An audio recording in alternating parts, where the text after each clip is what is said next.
Este canal presenta ciencia y comedia un tanto particular, puede contener sonidos e imágenes fuertes, así como también dibujos muy malos, y por su contenido todos lo deberían ver.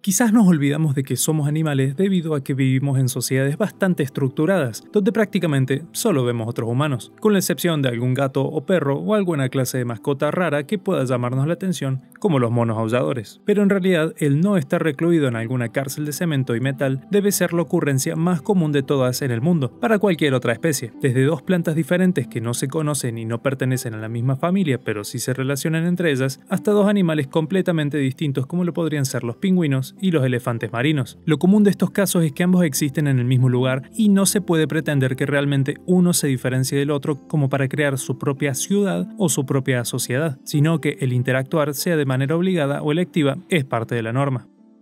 Por lo tanto, es inevitable pensar que seguramente en algún momento estas especies van a tener algún tipo de relación, ya sea de presa-depredador o de vecinos molestos, o incluso en el mejor de los casos, un amigo para toda la vida y para generaciones venideras. Y de eso vamos a hablar hoy, de la simbiosis. Simbiosis como tal es un término que se puede utilizar de muchas maneras y en muchos ámbitos, pero el que voy a definir va a ser en un sentido bastante generoso de la palabra, definiendo simbiosis como la interacción biológica entre especies. Sí, eso nomás, no importa quiénes sean las especies y cuál sea el tipo de interacción que tengan. Así como la ven, la definición de simbiosis es sumamente amplia y simple. Un mosquito parasitando a una persona es una relación simbiótica, por más de que no presente alguna clase de beneficio para los humanos. Y esto es porque originalmente en la naturaleza no existe de manera tan presente el concepto de costo-beneficio. Es decir, sí existe y se nota, pero no está completamente definido gracias a que por suerte no existen los abogados en el mundo animal. Es decir, bueno, los humanos son animales, por lo tanto los abogados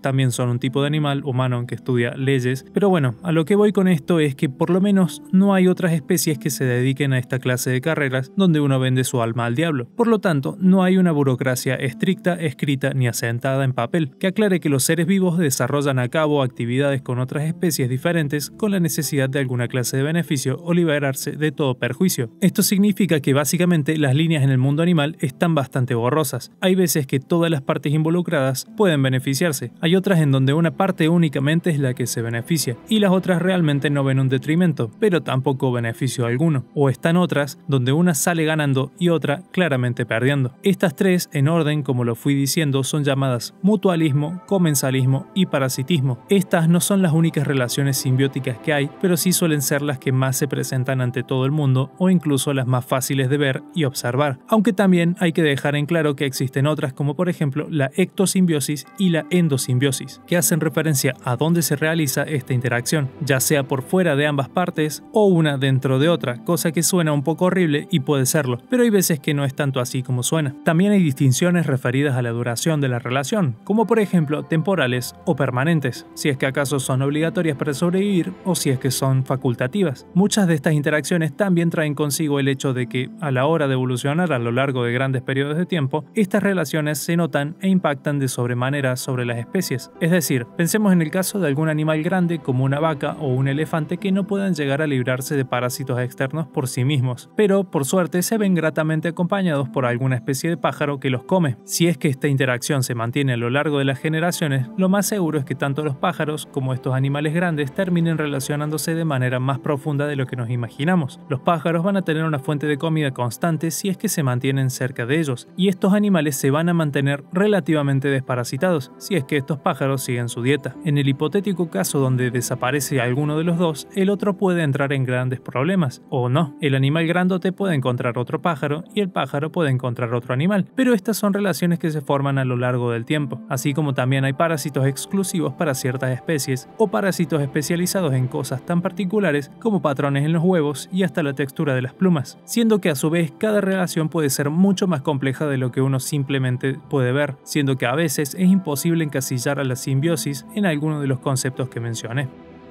Aunque para el video de hoy voy a obviar el parasitismo ya que lo toqué en al menos 2 videos. Ahora sí, con todo eso en mente vamos a poder empezar con ejemplos, que es la mejor manera de aprender y de ver las cosas, partiendo quizás por el caso más clásico de todos, las abejas u otros animalitos y las flores. Las plantas como tal presentan algunos cuantos métodos de reproducción, uno de ellos es mediante flores y particularmente es odiado por muchas personas alérgicas, el polen. Dicho de manera rápida, las plantas que dependen de la polinización para dejar descendencia son básicamente macho y hembra. El polen contiene información genética de la planta macho y tiene que llegar a alguna de las superficies específicas de la planta hembra. Como se darán cuenta, ni el polen, ni las plantas macho, ni las hembras, ni las plantas en general tienen muchas patas que digamos, entonces básicamente se encuentran estáticas. ¿Y cómo es que acaso el polen de un macho puede llegar hacia la estigma de una hembra? Y bueno, hay muchas maneras, el viento, el agua o incluso la misma planta, pero la que lleva la relación mutualista es la del uso de insectos u otros animales en la polinización. Las flores que contienen el polen generalmente suelen contener sustancias que atraen a los insectos o incluso les funcionan como fuentes de alimento con el néctar. Los insectos quienes no toman parte en la polinización de manera consciente simplemente se mandan adentro de una flor buscando un banquete y luego salen llenos de polen para después ir a otra planta, idealmente terminando en la contraparte hembra de alguna otra planta de la misma especie. Y ya está, el polen no tuvo que hacer nada y la planta no tuvo que hacer nada más que dedicar toda una línea evolutiva a producir una flor bonita de colores llamativos, de formas particulares y a su vez un néctar para que cierto tipo de organismos les resulte interesante el interactuar con ellas. Ajá, no suena tan fácil, porque no lo es. Requiere años y años y años y años de evolución. Otro ejemplo clásico, ahora pasando de las plantas y los animales a animales y animales, son las anémonas. Sí, estas pelucas del océano son animales, no son plantas, son 100% animales y junto a ellas vienen los peces payasos. Y acá en esta relación ya empieza a deformarse un poco el concepto de costo-beneficio, porque antes habíamos visto que las flores daban alimento y néctar a los bichitos y estos mismos retribuían esta ayuda haciendo que sea posible su reproducción. Pero acá está un poco más retorcida, siendo que las anémonas son animales que se adhieran a superficies y sustratos duros donde van a anclarse idealmente un tiempo prolongado. Realmente no es que necesiten mucha ayuda de verdad, dado que ellas ya cuentan con un sistema de protección a base de veneno bastante productivo con el que también pueden cazar, mientras que en su lugar los peces payasos son más bien peces que vieron su oportunidad y la tomaron, siendo que la mayoría, si no es que todos los peces, tienen un cierto tipo de mucosa que les envuelve. Los peces payaso tienen una muy particular que les permitió con el tiempo esconderse entre las anémonas, entonces queda como que las anémonas son el animal al que nadie se quiere acercar porque saben que pincha y que los va a matar o envenenar, y los peces payaso viven ahí porque se adaptaron para vivir ahí y desalentar a los depredadores. Esto como tal no le causa ninguna clase de daño a la anémona, y de hecho hay veces que se dice que los peces payaso suelen dejar y traer ciertas cantidades de comida para ella. Y acá también se puede observar un poco de lo que nombré antes sobre la ectosimbiosis o la endosimbiosis, dado que se pueden observar ambas. La ectosimbiosis es básicamente el tipo de relación en el cual una especie vive sobre otra. Acá los peces payasos suelen pasar gran parte de su vida encima de la anémona, en contacto directo, mientras que a su vez no es raro ver esta clase de peces entrar directamente en la boca de la anémona, que no solo es su boca, sino que también es su recto, siendo esto una especie de endosimbiosis temporal, supongamos que sí. ¿Y por qué lo hacen? Y para darnos asco, no sé, la verdad realmente es algo documentado, pero que no tiene mucho sentido, la verdad, así que es un asco terrible. Pero bueno, no importa. Y para reforzar aún más esto que les venía diciendo sobre que esta clase de relaciones se da con el tiempo y así también impulsa la evolución de los seres en conjunto, tenemos a las plantas en general. Esto puede sonar un poco raro al principio, pero es que en realidad ni siquiera estamos hablando de las plantas en sí, sino de las células vegetales, dado que, como supongo recordarán o sabrán, existe una organela intracelular llamada cloroplasto, exclusiva de las células vegetales. El cloroplasto como tal es lo que diferencia a las células vegetales debido a que estas son las organelas quienes pueden realizar la fotosíntesis, pudiendo transformar luz y un par de cosas más en alimento. Y lo curioso de todo esto es que si bien ahora las plantas nacen con esta organela, se estima mediante evidencia bioquímica y genética que los cloroplastos son descendientes de un organismo fotosintético que producía oxígeno hace millones de años, y estamos hablando de un organismo pura y completamente independiente, siendo en su momento endocitado dentro de otros organismos, es decir, hace mucho tiempo, cuando era otro ser vivo, este ingresaba dentro de otros como una una relación entre seres vivos distintos. Estos organismos a su vez terminaron por dar lugar a las plantas, dado que las antiguas células vegetales incluyeron a los cloroplastos para que dentro de sus células ellos produzcan la energía y las células les den cobija. Y también se cuenta con cierta evidencia sobre que las mitocondrias también presentan amplias evidencias de que pueden llegar a haber sido organismos aparte que simplemente fueron endocitados y, por así decirlo, unidos a la fuerza al código genético.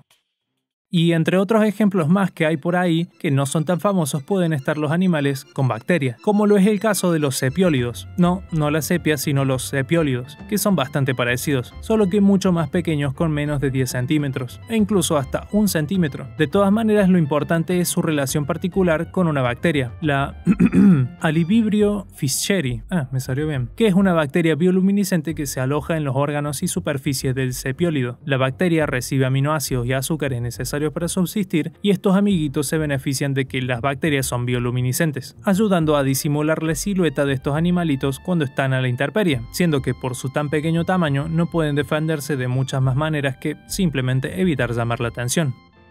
Y esto se puede elevar a un nivel más, como con otro ejemplo sumamente particular, siendo que vienen capas como las cebollas o como los ogros, solo que este caso es mucho menos divertido si es que lo vemos desde el lado caricaturesco, pero es mucho más impresionante si tenemos en cuenta que esto sucede acá, en el planeta Tierra, en la vida real, donde tenemos a las termitas. Las termitas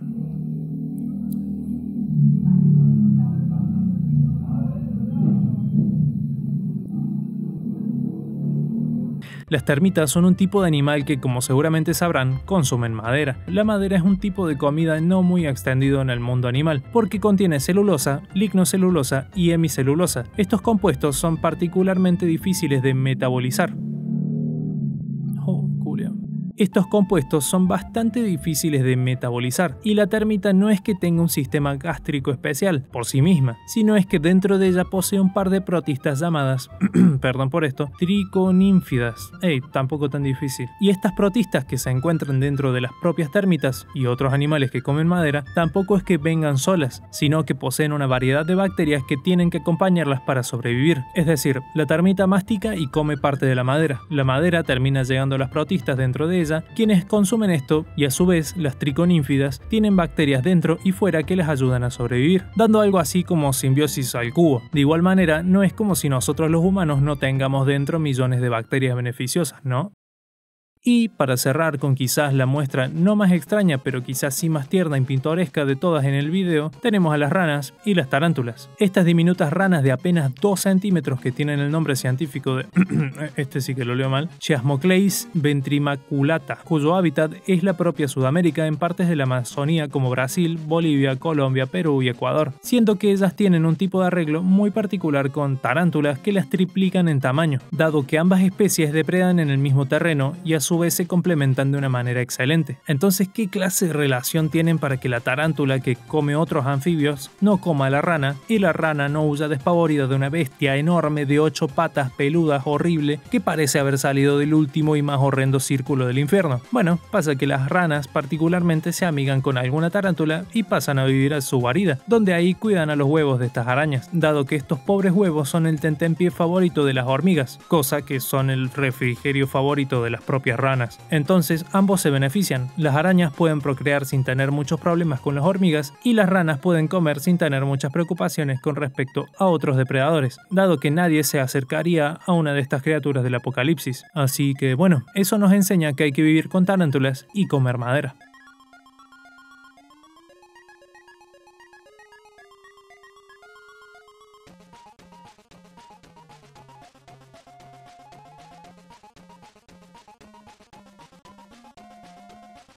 Y bueno, como seguramente se han dado cuenta, hoy también hay participación de artistas que querían colaborar con el canal. Entre ellos tenemos a un nombre difícil de pronunciar, espero no pronunciarlo mal, como Kawaxia. Bueno, hice lo mejor que pude, siendo que podemos encontrarle en Instagram y Blue Sky. También participó Twinkies of Bread, que pueden encontrarle también en Instagram. Y Ulises, que simplemente quiso que lo nombre y nada más. Todos ellos me contactaron a través del servidor de Discord.